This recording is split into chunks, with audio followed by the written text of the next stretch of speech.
Hello students, कैसे हैं आप सब। आशा करती हूँ आप अच्छे होंगे और अच्छे से अपनी पढ़ाई कर रहे होंगे। मैं मोनिका रावत आपका स्वागत करती हूँ आईसीटी वर्चुअल क्लासरूम देहरादून में। बच्चों, आज हम क्लास 12 का जो आपका सब्जेक्ट है फिजिक्स, उसका चैप्टर इलेक्ट्रोमैग्नेटिक इंडक्शन को कंटिन्यू करेंगे। तो बच्चों, पिछले लेक्चर में हमने इंडक्शन क्या होता है, प्रेरण क्या होता है, ये जाना था, जिसमें हमने म्यूचुअल इंडक्शन और सेल्फ इंडक्शन के कॉन्सेप्ट्स को भी समझा। आई होप आपको ये टॉपिक समझ में आया होगा। अब हम चलते हैं इसके अगले टॉपिक की तरफ, जो है आपका एसी जनरेटर यानी प्रत्यावर्ती धारा जनरेटर। तो बच्चों, आप यहाँ पे एक इमेज देख रहे हैं, फिगर देख रहे हैं। ये जो है ये आपका कंस्ट्रक्शन है इसका, आपका प्रत्यावर्ती धारा जनरेटर यानी एसी जनरेटर। तो अगर हम इसकी बात करें, अगर हम एसी जनरेटर की बात करें तो एसी जनरेटर क्या होता है। एसी जनरेटर एक जनरेटर है, जनित्र है, जो कि मैकेनिकल एनर्जी को, यांत्रिक ऊर्जा को विद्युत ऊर्जा में परिवर्तित करता है।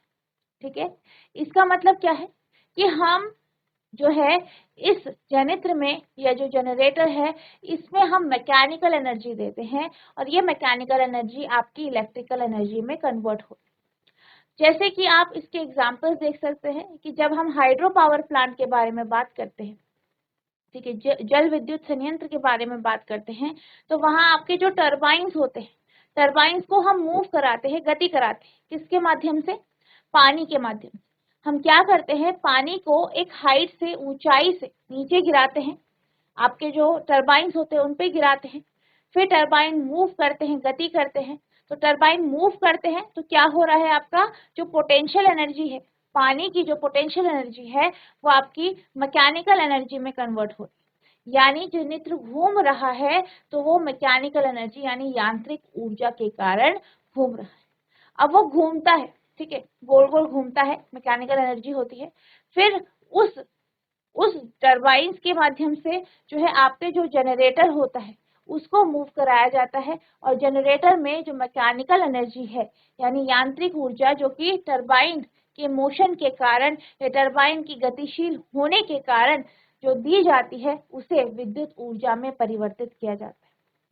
इसी प्रकार से ही जो आपके पावर प्लांट्स होते हैं, ठीक है, तो वहां भी जहाँ पे आप थर्मल पावर प्लांट का के बारे में बात करते हैं, तो वहां भी कोयले को जला के टरबाइंस को मूव कराया जाता है, यानी हीट एनर्जी को मैकेनिकल एनर्जी में कन्वर्ट किया जाता है, और फिर इस मैकेनिकल एनर्जी को इलेक्ट्रिकल एनर्जी में कन्वर्ट कराया जाता है। यानी अगर हम एसी जनरेटर की बात करें, ऑल्टरनेटिंग करंट जनरेटर की बात करें, तो ये क्या है, ये ऐसी बस मशीन है जो कि मैकेनिकल एनर्जी, चाहे वो किसी भी तरीके से दी गई हो, मैकेनिकल एनर्जी को, यांत्रिक ऊर्जा को जो है विद्युत ऊर्जा में परिवर्तित करता है।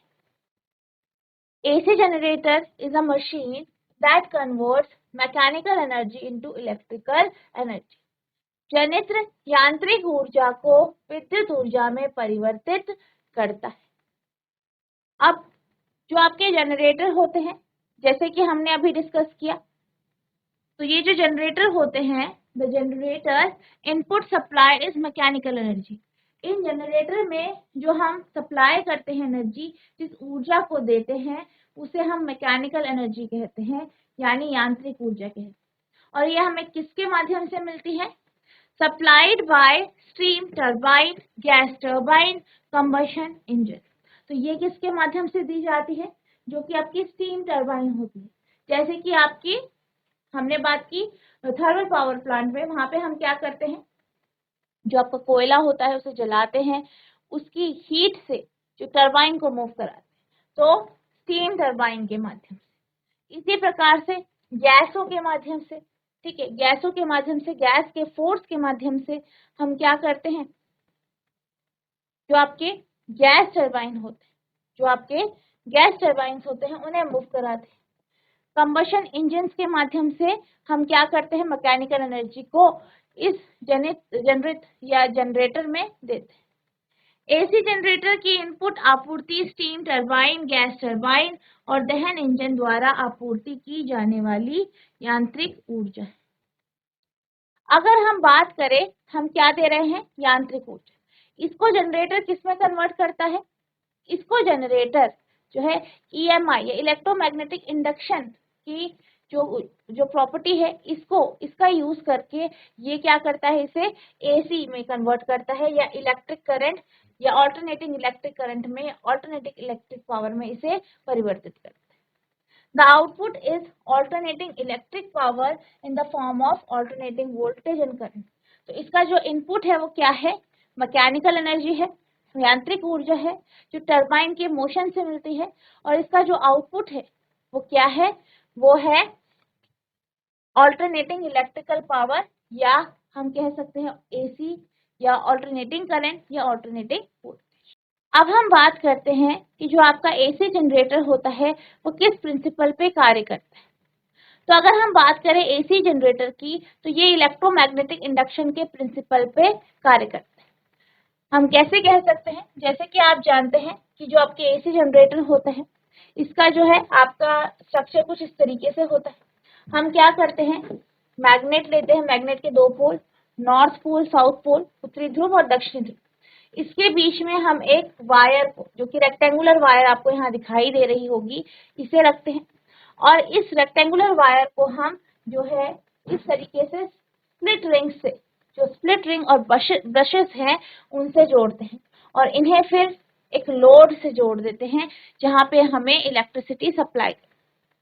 तो हम यहाँ पे देख सकते हैं कि यहाँ पे हम मैग्नेटिक फील्ड का यूज कर रहे हैं, और इस मैग्नेटिक फील्ड के कारण जो मैग्नेटिक फ्लक्स उत्पन्न होता है उसको चेंज करके, उसको परिवर्तित करके हम इस वायर पे या इस जो ये सर्किट है इस पे हम करंट को फ्लो करते हैं। तो बेसिकली अगर हम बात करें AC जनरेटर की, तो AC जनरेटर किस में काम करता है? इलेक्ट्रोमैग्नेटिक इंडक्शन, ठीक है, इलेक्ट्रोमैग्नेटिक जो इंडक्शन है इसके प्रिंसिपल पे ये काम करता है। AC generator works on the principle of electromagnetic induction in which electric current is induced in the coil placed in the magnetic field. यानी जो AC जनरेटर है वो जो है EMI या जो आपका EMI का कॉन्सेप्ट है, इलेक्ट्रोमैग्नेटिक इंडक्शन का कॉन्सेप्ट है, इस पे कार्य करता है, जहाँ पे हम इलेक्ट्रिक फील्ड को या विद्युत धारा को एक तार पे इंड्यूस करते हैं, प्रेरित करते हैं, किसके माध्यम से? मैग्नेटिक फील्ड को चेंज करके या मैग्नेटिक फील्ड में रख के मैग्नेटिक फ्लक्स को चेंज करके हम किसी तार में या इसमें, ये जो आपका जनरेटर है इसमें इलेक्ट्रिक करंट को या विद्युत धारा को इंड्यूस करते हैं या प्रेरित करते हैं।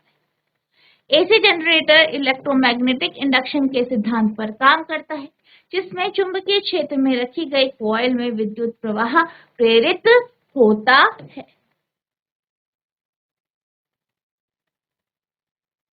अब हम बात करते हैं AC जनरेटर के अलग अलग पार्ट्स। तो जैसे कि आप यहाँ फिगर में भी देख सकते हैं, हमारे पास AC जनरेटर के अलग अलग भाग, ठीक है। तो यहाँ पे आपका क्या होता है, एक आर्मेचर हमने जोड़ा होता है तार से, ठीक है। तो सबसे पहले हम बात करते हैं आर्मेचर की, ठीक है, जिसके माध्यम से हम इसे मैकेनिकल एनर्जी देते, ठीक है। जैसे कि आपकी टरबाइन हो गई, टरबाइन को मूव कराते हैं, वो इसके आर्मेचर से जुड़ा होता है, जिससे जो है कॉइल मूव करती है, ठीक है। नेक्स्ट है मैग्नेट, ठीक है, जो कि मैग्नेटिक फील्ड या चुंबकीय क्षेत्र को उत्पन्न करते हैं, ठीक है। नेक्स्ट है आपके स्प्लिट रिंग एंड ब्रशेस, ठीक है, और आपका जो आपका ये कॉइल है रेक्टेंगुलर, ठीक है। तो आपका जो AC जनरेटर है उसके अलग अलग भाग कौन कौन से हैं? पहला है फील्ड यानी चुंबकीय क्षेत्र। तो ये किसके बीच में होता है? ये बेसिकली जो चुंबक है, चुंबक के बीच में चुंबकीय क्षेत्र उत्पन्न होता है, और किसके कारण होता है? चुंबकों के कारण।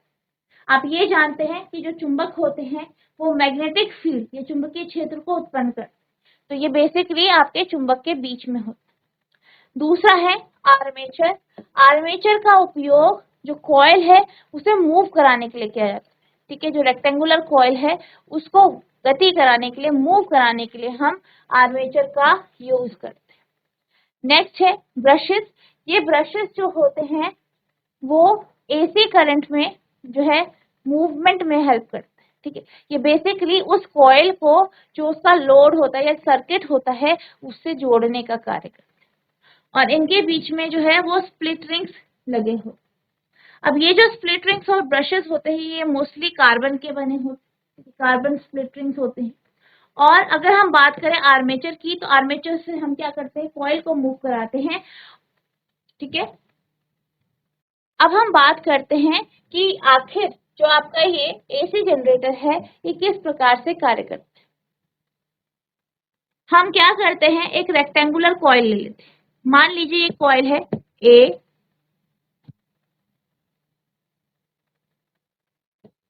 ए बी सी और डी। ठीक है, A B C D coil. इसके यहाँ पे क्या है, आर्मेचर है। ठीक है, इस आर्मेचर को हम मूव कराते हैं। ठीक है, इसको हम गोल गोल रोटेट कराते हैं। अब जब ये रोटेट होता है, गोल गोल घूमता है, ठीक है, हैंडल की मदद से, तो क्या होता है, ये जो कॉइल है ये यहाँ पे मूव करती है। ठीक है, यहाँ पे गोल गोल घूमती है, गति करती है। अब जैसे कि आप जानते हैं कि ये जो कॉइल है वो किसके बीच में है, आपके चुंबक या मैग्नेट के बीच में। तो क्या होता है, अब यहाँ पे क्या है, मैग्नेटिक फील्ड, इसके बीच में मैग्नेटिक फील्ड है। अब जैसे ही हम कॉइल को घुमाते हैं तो क्या हो रहा है, कॉइल घूम रहा है। कॉइल के घूमने से जो जो आपका एरिया वेक्टर है, ठीक है, जो आपका एरिया वेक्टर है,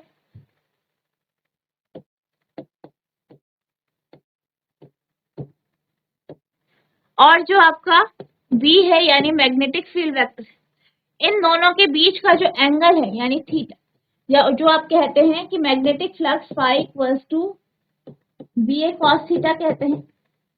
और जो थीटा होता है वो इन दोनों के बीच का एंगल है। तो जब हम जो है इस कॉइल को मूव कराते हैं, गति कराते हैं, तो क्या होता है, ये थीटा एंगल चेंज होता है।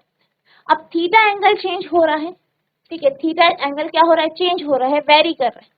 अब इसके कारण क्या होता है, जब थीटा एंगल चेंज होता है तो फिर मैग्नेटिक फ्लक्स भी चेंज होता है।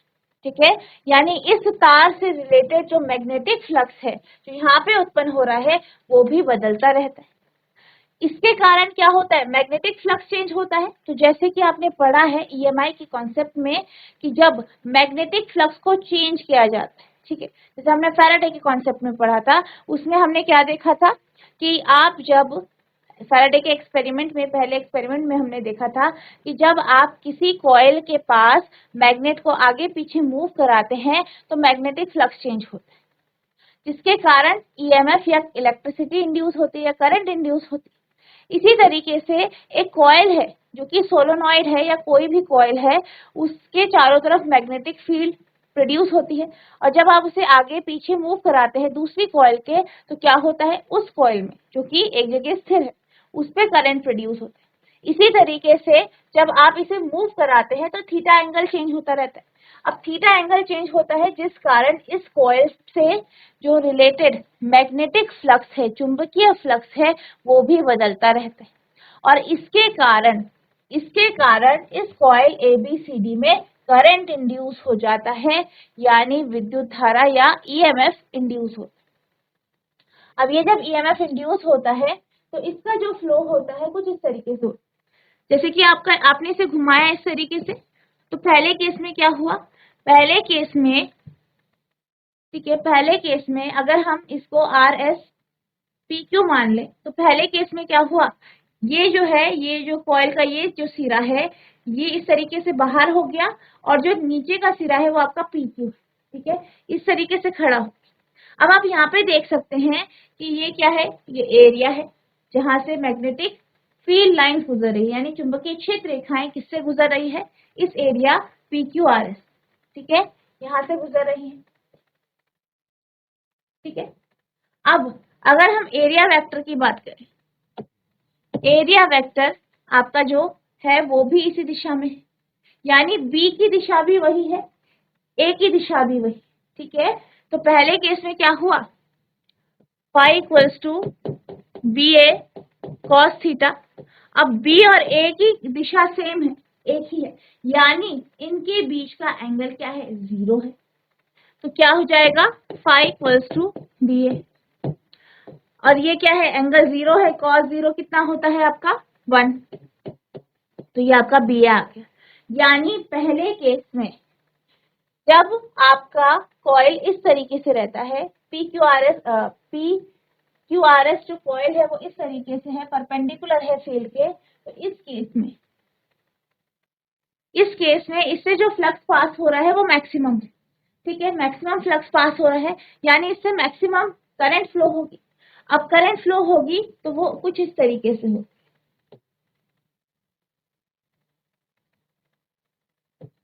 यानी एस से आर की तरफ और दूसरे आर्म में जो है इस तरीके से क्यू से पी की तरफ। ठीक है, फिर आप इसे घुमाते हो तो ये क्या हो जाता है, ये फील्ड के पैरेलल हो जाता है, फील्ड के या चुंबकीय क्षेत्र जो है उसके समानांतर हो जाती है, फील्ड के पैरेलल हो जाती है।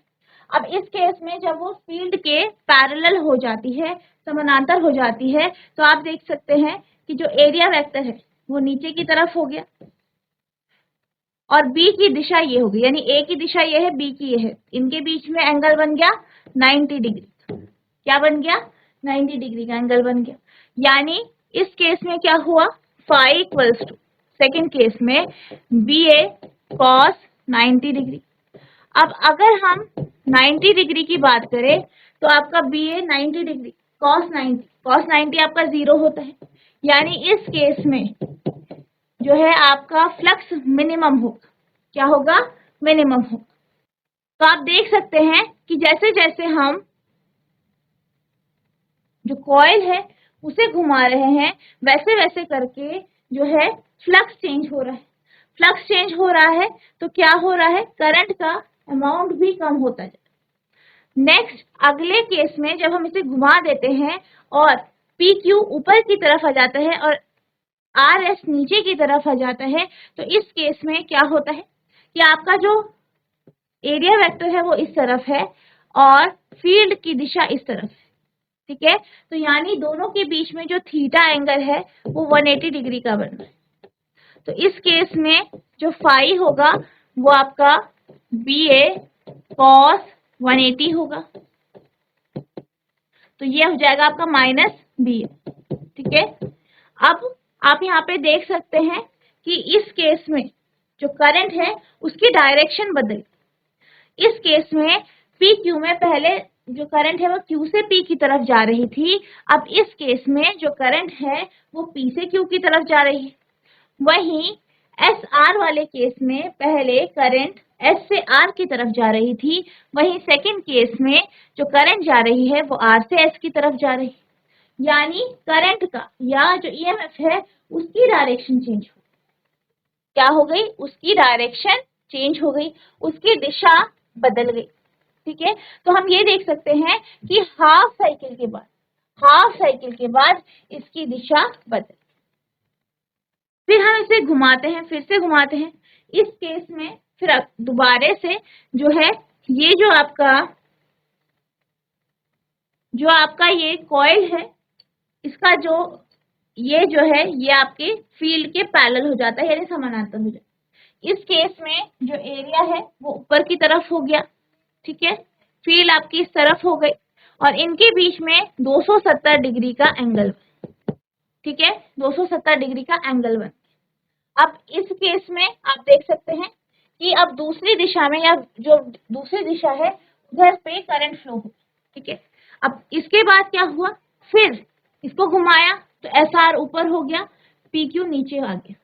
अब ये जो कंडीशन है वैसे ही हो गई जैसे आपकी पहली थी, तो इस कंडीशन में जो फ्लो है वो चेंज हो गया। फिर से इस तरफ आपका एस से आर की तरफ करंट फ्लो हुआ और फिर क्यू से पी की तरफ इस तरीके से करंट फ्लो होता है। यानी आप देख सकते हैं कि हर एक हाफ साइकिल के बाद, ठीक है, हर एक हाफ साइकिल के बाद करंट का फ्लो बदल रहा है।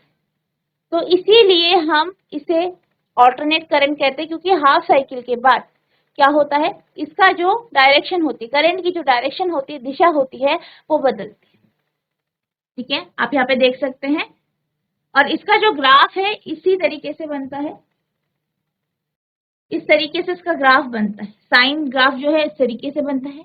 तो आप यहाँ पे देख सकते हैं 0 से T/4 पे 90 डिग्री हो गया, ठीक है। तो यहाँ पे आपको यहाँ वैल्यू मैक्सिमम मिली, फिर यहाँ पे T/2 पे 0, यानी एक साइकिल पूरी कंप्लीट हो गई। फिर सॉरी एक हाफ साइकिल पूरी कंप्लीट हुई, फिर दूसरी हाफ साइकिल में आपको डायरेक्शन दूसरी दिखाई देगी। अब हम इसे न्यूमेरिकली जो है कैलकुलेट करते हैं कि करंट का अमाउंट कितना हो। अब यहाँ पे जो हम मैग्नेटिक फ्लक्स की बात कर रहे हैं, ये फाई से हम रिप्रेजेंट करते हैं, ठीक है। तो फाई बराबर एन बी ए, एन यहाँ पे हम नंबर ऑफ कॉइल की बात करें, नंबर ऑफ टर्न की बात करें, N B A cos theta होता है। अब इस केस में हम थीटा का मान जो है वो ओमेगा टी ले लेते हैं, तो हमारे पास फाई बराबर हो जाएगा N B A cos omega T, ठीक है। अब फैराडे लॉ के अकॉर्डिंग, फैराडे के सेकेंड लॉ के अकॉर्डिंग, अकॉर्डिंग टू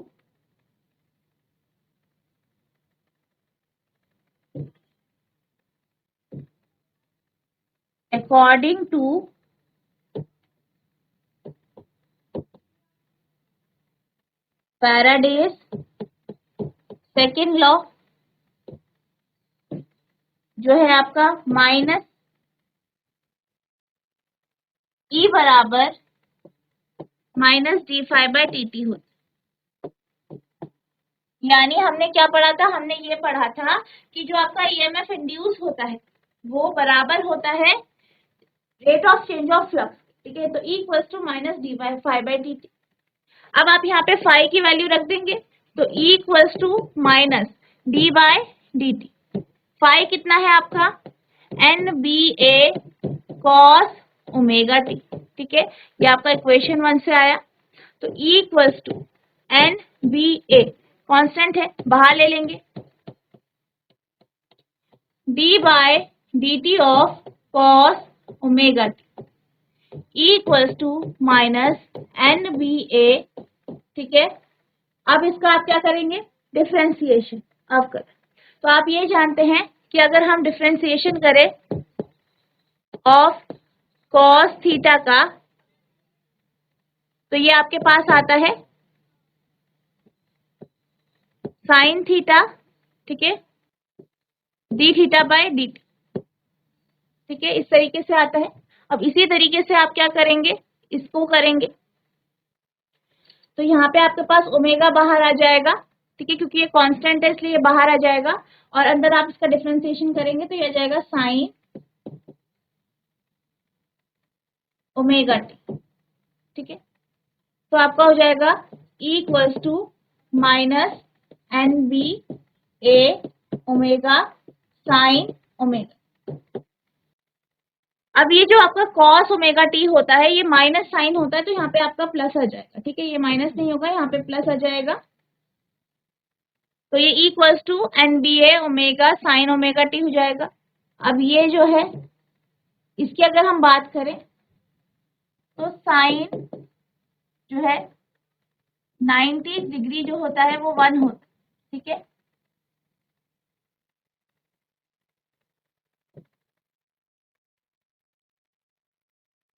ये इक्वल्स टू आपका हो जाएगा N B A omega sine 90 degree, तो ये 1 हो गया, तो E equals to E naught ले लेते हैं एन बी ए ओमेगा, ठीक है। तो हम इसको लिख सकते हैं E equals to E naught sine omega T. अब अगर हम इसे रेजिस्टेंस से डिवाइड कर दे तो आपके पास करंट आ जाएगा, ठीक है। आप इसे जो है, ठीक है, I equals to E upon R या E not upon R sine omega T, ठीक है। तो इसे आप आई नॉट लिख सकते हैं, I equals to I not sine omega t. तो ये आपके करंट की वैल्यू आ गई जो कि आपके एसी जनरेटर से फ्लो। तो बच्चों, आज हमने एसी जनरेटर का कॉन्सेप्ट समझा। आई होप आपको एसी जनरेटर का कॉन्सेप्ट समझ में आया होगा, आपने इसे नोट डाउन किया होगा, इसकी हमने वर्किंग देखी और उसका कंस्ट्रक्शन देखा। ये एक इम्पॉर्टेंट टॉपिक है, आपको इसको अच्छे से पढ़ना है। नेक्स्ट लेक्चर में हम जो है आपके अगला जो चैप्टर है उसे स्टार्ट करेंगे। तो बच्चों, आज के लिए बस इतना ही, मिलते हैं अब नेक्स्ट सेशन में। तब तक के लिए thank you and have a nice day.